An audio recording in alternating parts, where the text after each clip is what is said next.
오늘은 새하늘과 새 땅 첫 번째 이야기라는 제목으로 이사야 65장 17절부터 20절 말씀을 함께 나누기 원합니다. 여러분은 옛날에 과거에 있었던 일들을 자주 생각하고 추억하는 편인가요? 아니면 현재에 충실한 편인가요? 아니면 미래에 있을 일들에 대해서 자주 생각하고 계획하는 편인가요? 아마 과거가 어땠는지에 좀 달려 있을 것 같습니다. 과거가 행복했고 좋았던 사람들은 그 과거를 많이 묵상하고 회상하고 추억할 것이고요. 과거가 힘들고 어려웠던 사람은 생각하지 않고 잊어버리고 싶은 마음도 있을 것입니다. 오늘 본문에서는 하나님께서 새 하늘과 새 땅을 창조해 주실 것을 말씀해 주시면서 옛날 일은 더 이상 생각하지 않을 것이다 라고 말씀하십니다. 우리 17절 말씀을 띄워주시면요, 우리 한국어 부분만 먼저 같이 읽어보도록 하겠습니다. 보아라, 내가 새 하늘과 새 땅을 창조할 것이다. 옛날 일은 더 이상 생각하지 않을 것이다. 영어로는 No one will even think about the old ones anymore 이라고 적혀 있는데요, 하나님께서 우리에게 새롭게 만들어주실 새 하늘과 새 땅은 지금 우리가 살고 있는 이곳보다 훨씬 더 좋고 훨씬 더 멋진 곳이기 때문에 나중에 우리가 그 새 하늘과 새 땅을 경험한다면 이곳에 있었던 옛날 일들은 더 이상 생각하지 않을 것이다 라고 그렇게 기록하고 말해주고 있는 것입니다. 여러분은 지금 이 삶에 대해서 내 삶에는 기쁨과 행복이 더 많은 것 같다, 또는 내 삶에는 좀 눈물과 어려움이 많은 것 같다 라고 어떻게 생각하실지 모르겠는데요, 아마 미국에 처음 왔을 때 한번 생각을 해보시기 바랍니다. 낯선 곳에 와서 자리 잡고 살고 영어도 잘 못하고 어떻게 살아남을지 막막했던 그런 기억이 다들 있었을 것입니다. 너무 낯서니까 햄버거 하나 오더하러 가서도 처음에는 미국에 와서 그냥 햄버거 플리즈 하면은 자연스럽게 햄버거를 줄 줄 알았어요. 그런데 햄버거 집에 들어가서 햄버거 플리즈 하니까 뭐 양파를 넣느냐 마느냐, 뭐 프라이를 주느냐 마느냐, 드링크는 뭘 줄까 막 말을 합니다. 그러면 하나도 알아듣지 못하고 다시 한번 햄버거 플리즈 합니다. 여러분, 지금 웃으시는 분들은 다들 한 번쯤 그런 경험이 있었을 것입니다. 저는 미국에 처음에 왔던 그런 기억들을 별로, 물론 추억이기도 하지만 별로 그렇게 많이 생각하고 싶지 않습니다. 이 세상을 살면서 어떤 생각이 드시나요? 이 세상이 하나님의 뜻과는 좀 많이 달라지고 거리가 벌어지고 있다는 그런 생각을 참 많이 합니다. AI는 발전하고 기업의 이익은 최고치를 경신하는데 그를 위한 수고한 사람들은 구조조정의 대상이 됩니다. 인스타그램과 페이스북을 보면 인생을 멋지게 즐기는 사람이 참 많은 것 같은데 실상은 우울증과 공황장애와 자살률이 치솟고 있습니다. 여러 가지 자연재해와 이상기후가 일어나고요, 특히 한국에서는 이번 여름이 기록적인 폭염이었다고 합니다. 이렇게 더운 날씨에 에어컨을 틀지 못하고 그대로 노출된 사람들, 여러 가지 사건 사고들과 또 우리 주변에 보면은 몸이 아프고 마음이 아픈 사람들이 참 많이 있음을 알게 됩니다. 어떤 사람들은 이 세상의 아픔을 보면서 하나님을 탓합니다. 하나님을 블레임합니다. 그리고 믿음을 떠나가기도 합니다. 저는요, 참 하나님이 억울하시겠다 생각합니다. 여러분, 이 세상의 아픔과 고통을 하나님께서 초래하신 것입니까? 여러분, 그렇지 않습니다. 이 세상의 모든 것들은 죄의 결과입니다. 그렇죠?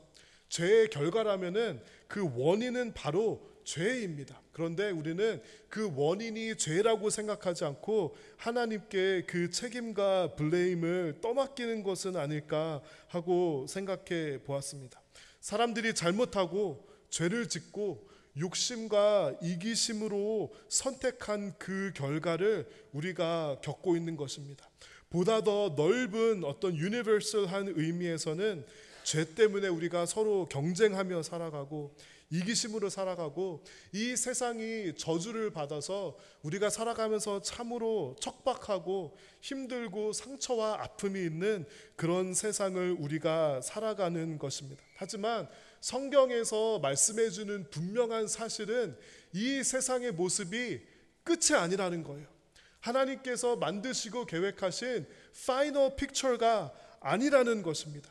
이 세상살이를 하면서 잠시 고통이 있고 아픔이 있지만 훨씬 더 온전하고 선하시고 좋은 곳을 하나님께서 만들어 주시고 그것으로 우리를 초대하셨다는 것이 바로 성경의 메시지이고 오늘 이사야서를 통해서 말씀하여 주시는 새 하늘과 새 땅의 모습입니다. 이 땅에서는 눈물이 있고 고통이 있지만 하나님께서 예비하신 더 좋은 것을 우리가 믿음으로 바라보고 소망하면서 이 세상의 일들을, 이 눈물과 고통의 시간들을 믿음으로 담대하게 걸어나가며 이겨라고 하나님께서는 말씀해 주십니다. 우리 18절 말씀 다 같이 읽어보면 좋겠습니다. 내 백성이 내가 창조하는 것 때문에 영원히 즐거워하고 기뻐할 것이다. 내가 예루살렘을 기쁨이 가득한 성으로 만들고 그 백성을 즐거움이 가득한 백성으로 만들겠다. 새하늘과 새 땅에서는 우리가 영원히 기뻐할 것이다 라고 오늘 본문에서 말해주고 있습니다. 여러분이 가장 최근에 기뻐했던 때를 한번 생각해 보시기 바랍니다. 여러분은 어느 때 기쁘셨나요? 사랑하는 사람에게 프로포즈를 했는데 예스 했을 때, 원하는 직장이나 학교에 들어갔을 때, 자동차를 사고 집을 샀을 때, 내가 오랫동안 기도하던 기도 제목이 있었는데 그것들이 응답되었을 때, 여러분 이런 기쁨의 순간들이 삶에 있었겠죠. 그 기쁨이 얼마나 가던가요? 일주일 가나요? 한 달 가나요? 1년 가나요? 여러분 우리 구원의 확신을, 구원의 기쁨을 한번 생각해 보시기 바라요. 내가 정말 하나님 앞에서 구원받은 백성이었구나, 내가 이제 구원받고 천국에 갈 수 있구나라는 그 구원의 기쁨을 여러분 신앙생활을 하면서 언젠가는 느껴보았을 것이라고 생각합니다. 여러분 그 구원의 기쁨을 잊어버리지 않고 간직하고 있는 사람 있으신가요? 여러분 사람의 문제가 무엇인지 아십니까? 바로 우리는 자꾸 잊어버린다는 것입니다. 삶에 있는 기쁨과 하나님의 은혜와 축복들을 잊어버려요. 구원의 기쁨 같은 우리의 인생에 있는 가장 중대하고 큰 그런 사건들의 기쁨을 잊어버리는 것입니다. 왜냐하면 사람은 자꾸 잊어버리고 망각하는 그런 안타까운 죄로 인한 습성을 가지고 있기 때문입니다. 그런데 이 새 하늘과 새 땅에서는 영원한 즐거움이 있다고 그래요. 기쁨이 있죠. 하나님께서 우리의 삶에 허락해 주신 기쁨이 있죠. 영원히 잊어버리지 않는 거예요.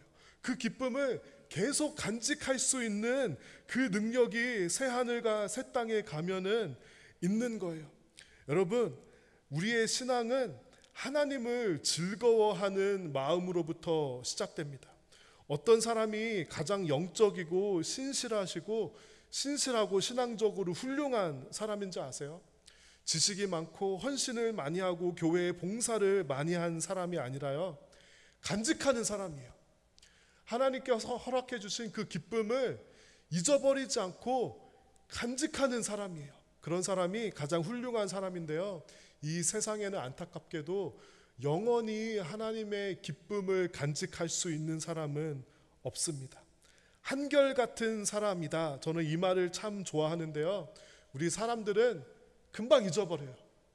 은혜를 잊어버리고 기쁨을 잊어버리고 감사를 잊어버리고 살아갑니다. 그런 의미에서 어떤 이 세상에 문제가 있다, 어떤 도시에, 조직에, 어떤 교회에, 이 네이버후드에, 이 나라에 문제가 있다라고 그렇게 보기보다는 사실 모든 문제는 기쁨과 감사함은 금방 잊어버리고 물에 새겨버리고 부족하고 아프고 눈물과 연약함은 돌에 새겨버리는 사람의 마음에 있고 본성에 있다는 것이 보다 더 정확한 진단일 것입니다. 하지만 하나님께서는 이것을 알고 계십니다. 그래서 우리에게 새 하늘과 새 땅을 허락해 주십니다. 우리가 새 하늘과 새 땅에 가면은요, 변하지 않아요. 한결같아요. 사람의 마음이 변하지 않고요, 하나님의 기쁨을 영원히 간직하는 그런 일들이 일어날 것이라고 그 좋은 곳을 우리에게 예비해 주십니다. 여러분 한번 생각해 보세요. 이 동네, 여러분이 사는 동네에, 이 도시에 우리 교회의 모든 사람들이 기쁨을 잊어버리지 않는 사람이 되는 거예요. 감사를 잊어버리지 않는 사람이 되는 거예요. 여러분, 그런 동네에, 그런 도시에, 그런 나라에, 그런 교회 가운데 살고 싶지 않으십니까? 바로 새 하늘과 새 땅이 그런 곳입니다. 우리 19절 말씀 같이 읽어볼까요? 내가 예루살렘을 기쁨으로 여기고 내 백성을 즐거움으로 여기겠다. 그 성에서 다시는 우는 소리와 부르짖는 소리가 들리지 않을 것이다.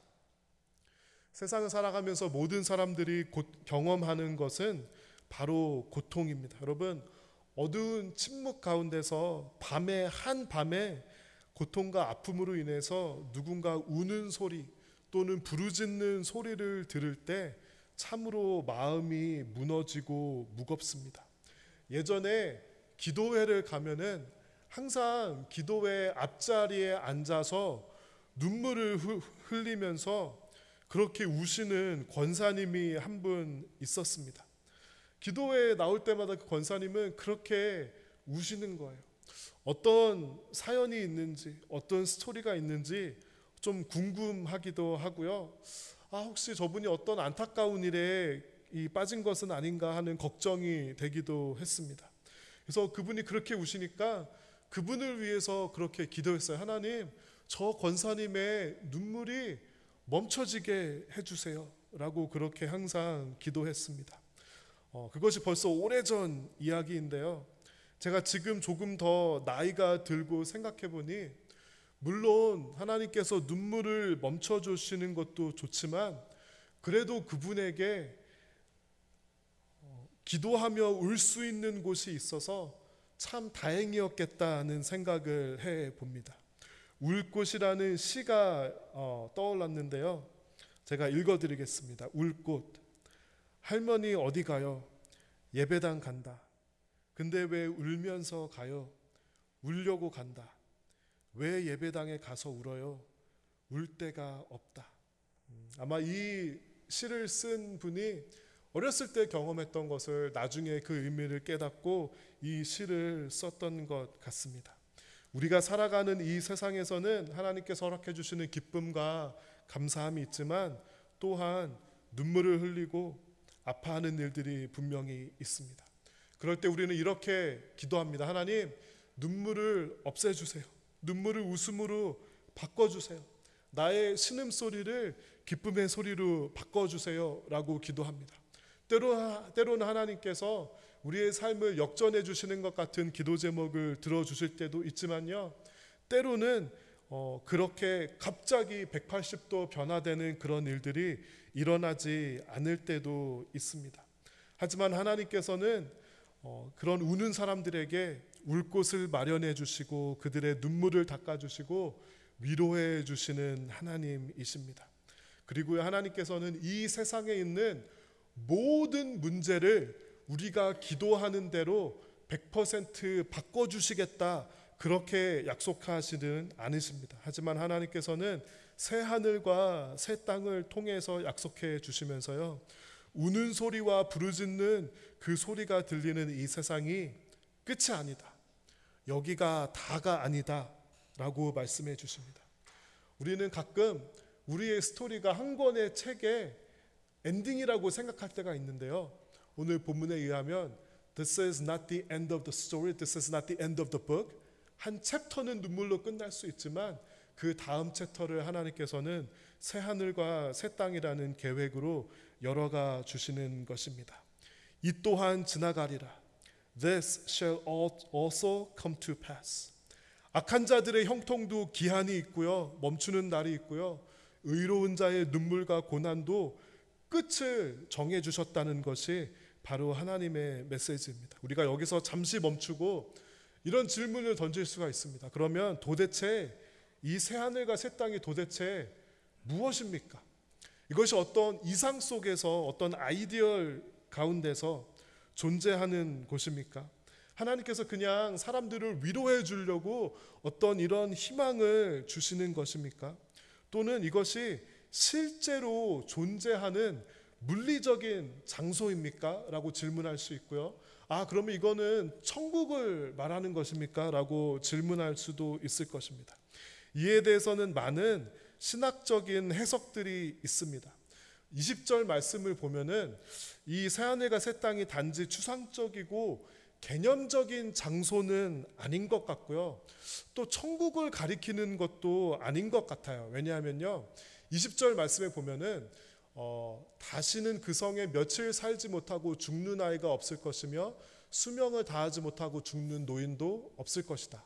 100살에 죽는 사람을 젊은이라 부를 것이며 100살이 되기 전에 죽는 사람을 저주받는 사람으로 여길 것이다. 여기는 이 세상에 일어나는 그런 안타까운 일들이 있죠. 그런 일들이 일어나지 않을 것이지만 죽음에 대한 언급이 있습니다. 우리가 천국은 죽지 않고 하나님과 영원히 사는 곳이잖아요. 그런데 여기 20절을 가만히 보면은 100살에 죽는 사람을 젊은이라 부를 것이며 이런 표현들이 있습니다. 그래서요, 신학자들이 이 20절 말씀과 이 새하늘과 새 땅이 무엇일까라고 굉장히 이렇게 신학적으로 다양한 생각들을 하고 그런 신학적인 해석들을 했습니다. 이 20절 말씀을 보면서 참 이런 일들이 이 세상 가운데 일어나는 것이 너무 마음 아프다는 생각을 했습니다.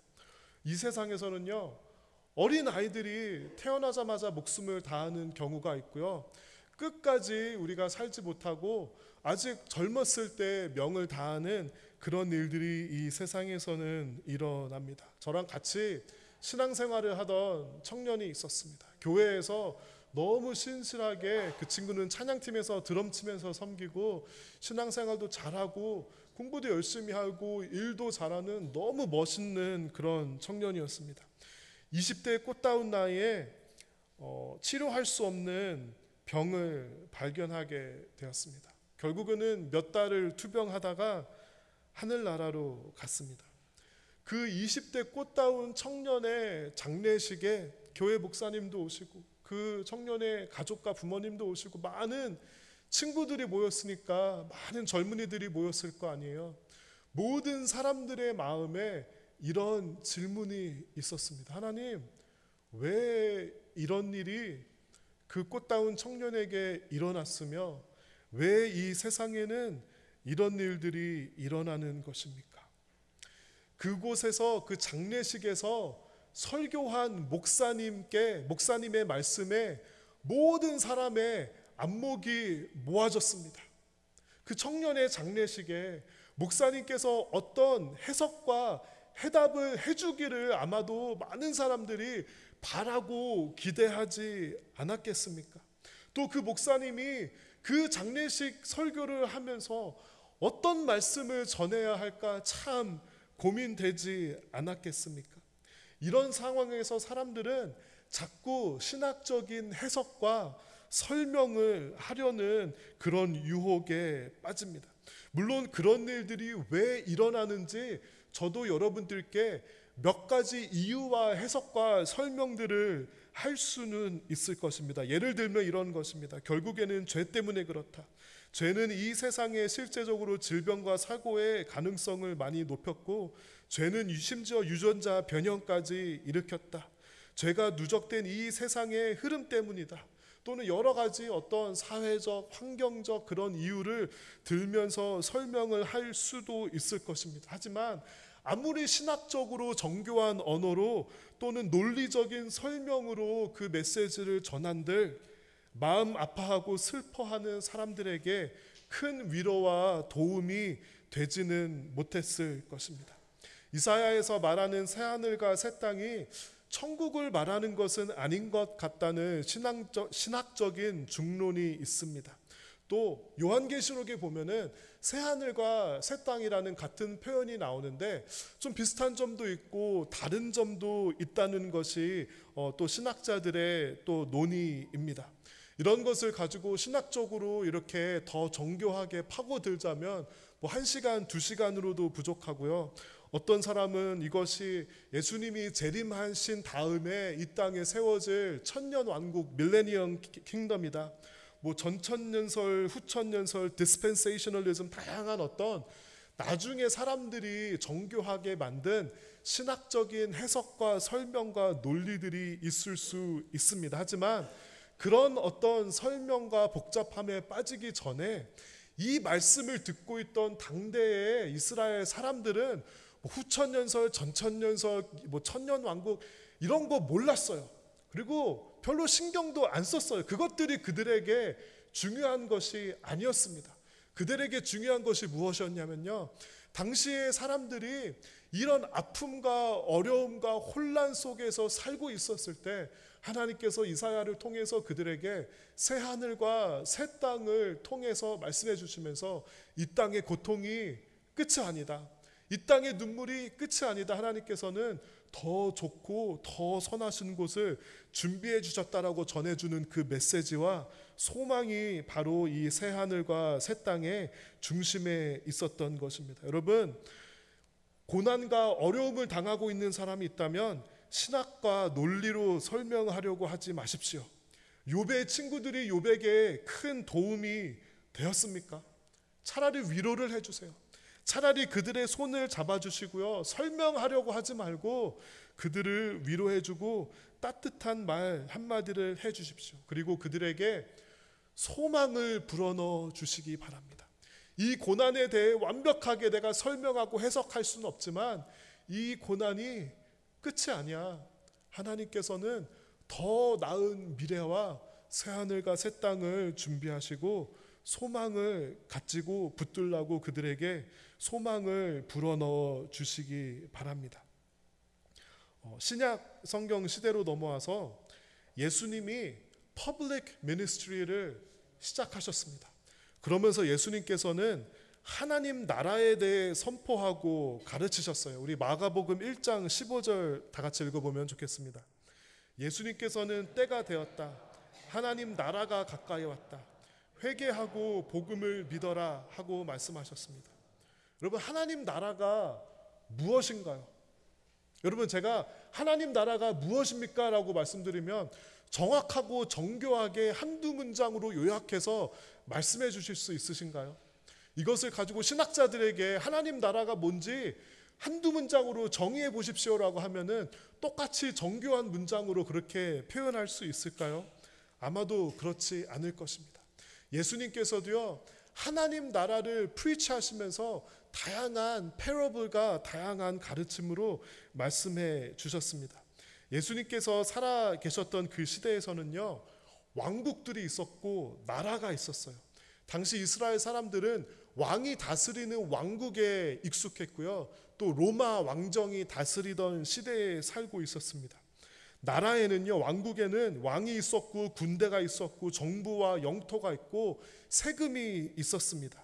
그런데 하나님께서는 하나님 나라가 가까이 왔다고 말씀해 주세요. The kingdom of God is here, kingdom of God is near, kingdom of God is at hand, 이렇게 말씀하십니다. 그런데요, 이 하나님의 나라는요, 영토가 없어요, 군대가 없어요, 정부가 없어요. 이 나라는 복음을 믿는 믿음으로 볼 수 있고 하나님의 사랑과 긍휼로 통치되는 나라, 눈으로는 보이지 않고 손으로는 만질 수 없지만 하나님의 뜻과 식이 통하는 나라, 예수님의 말씀과 그의 가르침이 그대로 이루어지는 그 나라가 바로 하나님 나라입니다. 힘과 자본과 권력으로 이루어지는 나라가 아니라 복음과 구원과 정의와 사랑으로 통용되고 이루어지는 그 하나님의 나라를 예수님께서는 복음서를 통하여서 예수님의 공생애를 통해서 말씀해 주셨습니다. 사람들은 무언가를 할 때 끝까지 해보는 사람은 흔치 않습니다. 너무 쉽게 일찍 금방 포기합니다. 그리고는 이렇게 말합니다. 내가 해보니까 별거 없었어, 내가 해보니까 그냥 아무것도 아니던데 라고 쉽게 말하고 쉽게 폄하합니다. 예를 들어서 음악을 배웁니다. 아름답게 바이올린을 연주한다고 쳐봅시다. 이 바이올린을 연주하는 게 참 쉽지가 않습니다. 많은 노력과 많은 시간과 어떤 슬럼프도 겪고 많은 인고의 순간들이 필요합니다. 그래서 많은 사람들은 자유롭게 그 아름다운 음악을 연주할 수 있는 경지에 이르기 전에 포기합니다. 여러분, 포기하는 사람이 공통적으로 하는 말이 뭔지 아세요? 아, 나는 좀 안 맞는 것 같아.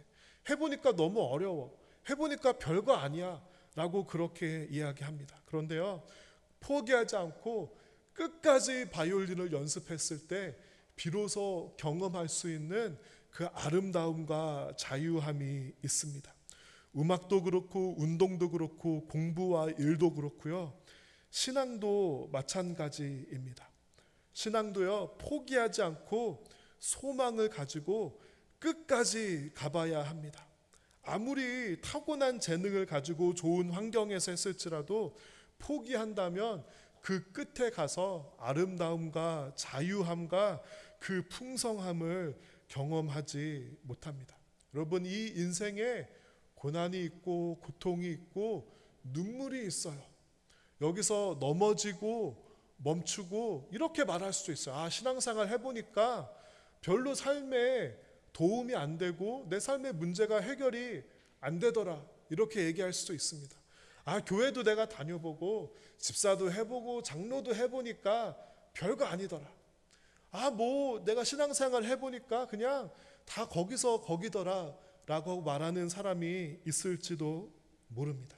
하지만 하나님께서는요, 새 하늘과 새 땅을 예비해 주시면서 이 세상에서 우리에게 허락된 삶을 믿음을 가지고 끝까지 이 경주를 완주했을 때 하나님께서 예비하시고 준비하신 그 왕관이 있다고 말씀해 주시고요. 그것이 끝이 아니라 새로운 이 새 하늘과 새 땅에서 하나님께서 다시 한번 우리에게 부어주시는 그 은혜가 있다고 말씀해 주십니다. 여러분, 이 소망은 우리 기독교 믿음의 핵심되는 중심에 있는 것입니다.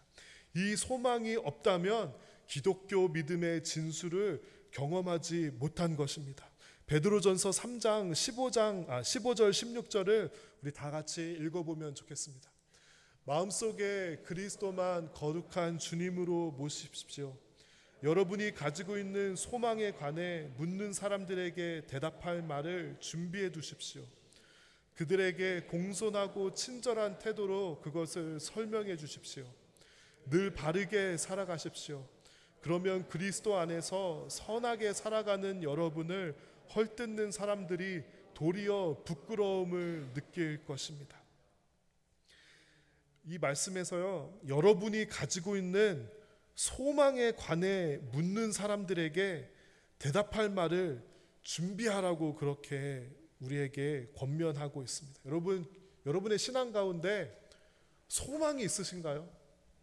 이곳에서의 삶이 끝이 아니라 이 세상의 삶을 뛰어넘는 그 소망을 가지고 살아가는 것이 다른 사람이 여러분을 보았을 때, 아, 저 사람은 진짜 이 세상을 뛰어넘는 소망을 가지고 사네.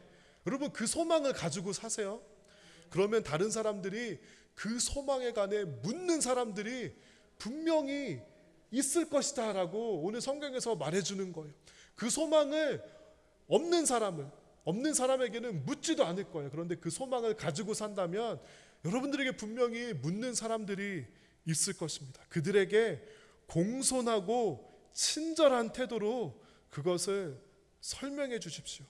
그리고 바르게 살아가고 그리스도 안에서 선하게 살아가는 그 모습을 보일 때 헐뜯는 사람들이 도리어 부끄러움을 느낄 것이라고 오늘 이 말씀에서 우리에게 말해주고 있습니다. 여러분, 우리 그리스도인들은요, 황무지에서도 한 송이의 꽃이 피어오르는 소망을 바라볼 수 있는 사람입니다.